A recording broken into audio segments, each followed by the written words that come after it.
पत्रकार बंधुओं को मेरा नमस्कार। बापू की धरती, गांधी जी की धरती, सरदार वल्लभ भाई पटेल जी की धरती गुजरात में चुनाव प्रचार के लिए आया हूं। हमारे ऐसे तेज तर्रार नेता चेतन भाई वसावा के लिए, जिनको पिछले दिनों भारतीय जनता पार्टी की सरकार ने जेल में रखा, इनकी पत्नी को जेल में रखा, इनके परिवार को प्रताड़ित किया और जितनी प्रकार की यातनाएं हो सकती हैं, एक ऐसे मजबूत नेता, आदिवासी समाज के एक ऐसे मजबूत नेता जिनको इस क्षेत्र की जनता ने अपना विधायक बनाया, उनको पकड़ के और उनके परिवार को जेल में डाल दिया। ये बीजेपी की मानसिकता को दर्शाता है। भारतीय जनता पार्टी समाज के हर वर्ग को अपनी नफरत और दुर्भावना के कारण टारगेट करने का काम करती है। झारखंड के अंदर आदिवासी समाज के नेता हेमंत सोरेन को पकड़ के जेल में डाल दिया। आज व्यापारी समाज के लोगों में गुस्सा है, नाराजगी है कि 3 बार के लोकप्रिय मुख्यमंत्री अरविंद केजरीवाल जी को पकड़ के जेल में डाल दिया। अरविंद केजरीवाल जी की गिरफ्तारी से पूरा देश हतप्रभ है, हैरान है कि ऐसे ईमानदार आदमी को आपने पकड़ के जेल में डाल दिया। और जो कुछ गुजरात में हो रहा है, एक केंद्रीय मंत्री क्षत्रिय समाज के बहु बेटियों पे सवाल उठा रहे। अरे आप हमसे लड़ाई लड़िए ना, अपने राजनीति के स्तर को इतना क्यों गिरा रहे हैं? हमसे लड़ाई लड़िए, सीना तान के लड़ेंगे आपसे, हर स्तर पे लड़ेंगे आप, जितना लड़ना चाहेंगे आपसे लड़ेंगे। आपने 6 महीने मुझे भी जेल में भेजा, झुका दिया क्या? हम लोग लड़ने वाले लोग हैं, झुकने वाले नहीं हैं।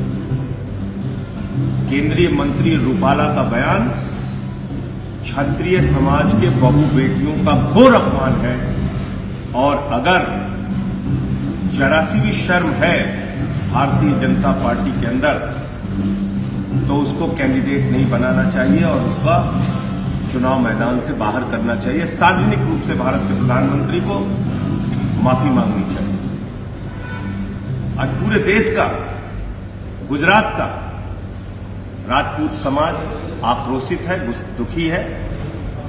इसलिए मैं कहता हूं, आपको लड़ाई लड़ना है, हमसे लड़िए। हमारे समाज के बहु बेटियों पे सवाल उठाएंगे, कतई बर्दाश्त नहीं किया जाएगा।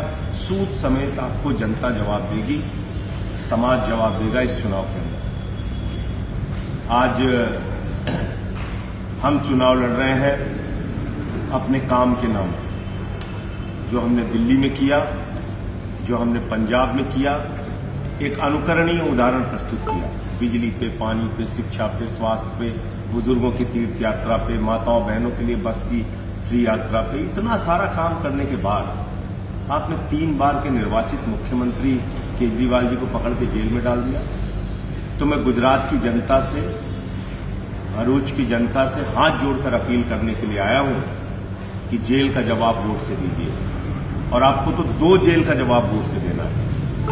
एक चेतन वसावा के परिवार को जेल में डाला गया, उसका जवाब वोट से दीजिए, और दूसरा आम आदमी पार्टी के और इस देश के एक लोकप्रिय नेता अरविंद केजरीवाल को जेल में डाला गया, उसका भी जवाब वोट की ताकत से दीजिए। ये देश तानाशाही से नहीं चलेगा। और जिस प्रकार बीजेपी की सोच है, मैं कहना चाहता हूं, सूरत तो शुरुआत है, सूरत तो झांकी है, पूरा देश बाकी है।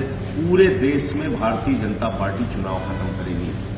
2024 का चुनाव अंतिम चुनाव है। मैं इस देश के लोगों से कहना चाहता हूं, अपने वोट की ताकत को बचाने के लिए वोट कीजिए। बाबा साहब डॉक्टर भीमराव अंबेडकर जी के द्वारा लिखे गए संविधान को बीजेपी खत्म करेगी।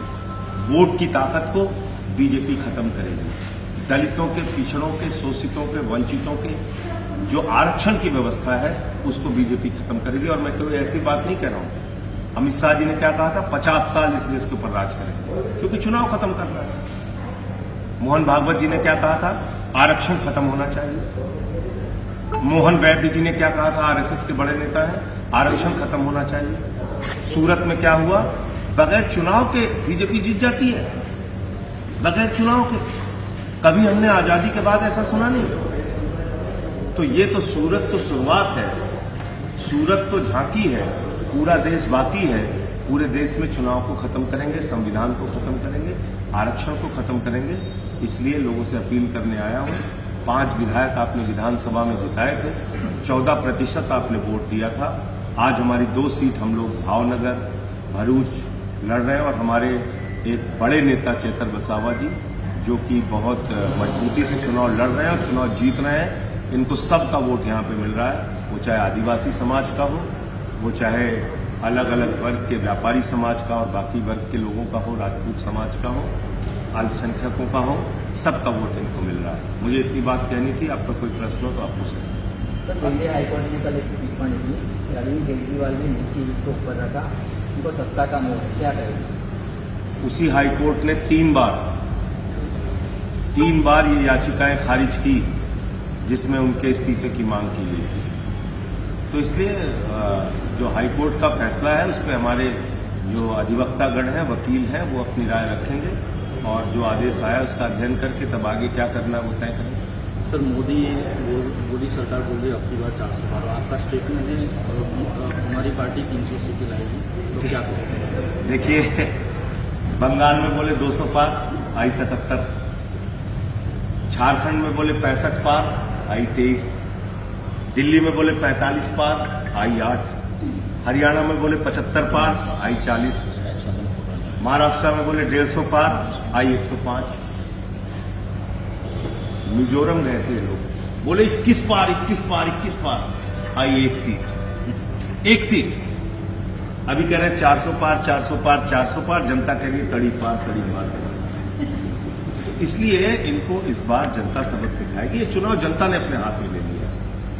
महंगाई बहुत बड़ा सवाल है, बेरोजगारी बहुत बड़ा सवाल है। 1.5 करोड़ बच्चों का पेपर लीक के कारण जीवन बर्बाद हुआ है। 1.5 करोड़ बच्चों का। आपके गुजरात में कितनी बार पेपर लीक हुआ?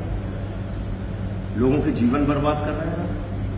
5-5 हजार के कॉन्ट्रैक्ट के जॉब देते हैं। तो इस बार नौजवान दुखी है, महंगाई से हमारी माताएं बहनें दुखी है।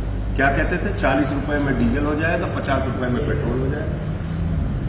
नौजवान जाता है बैंक में, हमारा 15 लाख आया कि नहीं, 15 लाख आया कि नहीं। आपने पूरे देश को मूर्ख बना रखा है। 200 लाख करोड़ रुपए का कर्जा हिंदुस्तान के ऊपर है। आप कहते हैं देश दुनिया की 5वीं बड़ी अर्थव्यवस्था है और प्रति व्यक्ति आय के नाम पे हम 142वें स्थान पे हैं। तो इसलिए जो ये जुमलेबाजी है, 400 पार, 500 पार, अरे भाई आप 700 पार कहिए, हम थोड़ी रोक सकते हैं।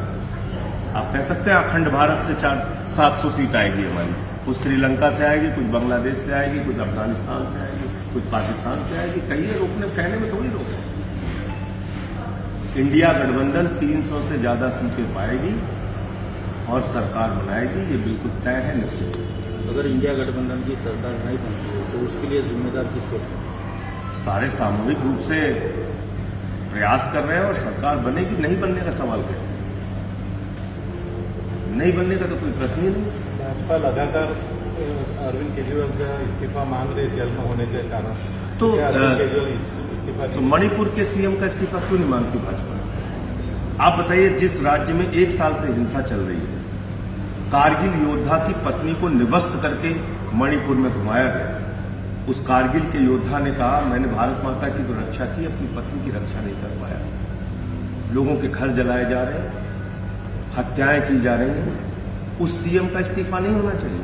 अजय मिश्रा टेनी का बेटा 4 किसानों को कुचल के मार देता है।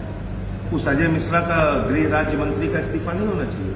हमारी पहलवान बेटियों को घसीट घसीट के दिल्ली के अंदर मारा जाता है। बीजेपी के सांसद ब्रजभूषण का इस्तीफा नहीं होना चाहिए। अरविंद केजरीवाल, जिन्होंने बिजली पे, पानी पे, शिक्षा पे, स्वास्थ्य पे, बुजुर्गों की तीर्थ यात्रा पे, माताओं बहनों के लिए बस की फ्री यात्रा पे काम किया, उनका इस्तीफा होना चाहिए। तो इसलिए ये बिल्कुल नाजायज मांग है। अरविंद केजरीवाल जी मुख्यमंत्री थे, हैं और रहेंगे। कहीं सुना है रिटेल की दुकान पर होलसेल का दाम? जी हाँ, नव्या लेकर आया है डिजाइनर सूट्स, कुर्तीज और फैब्रिक्स। सबसे सस्ता सबसे अच्छा, defence road, Mamun, Pathankot. Contact 9614196141।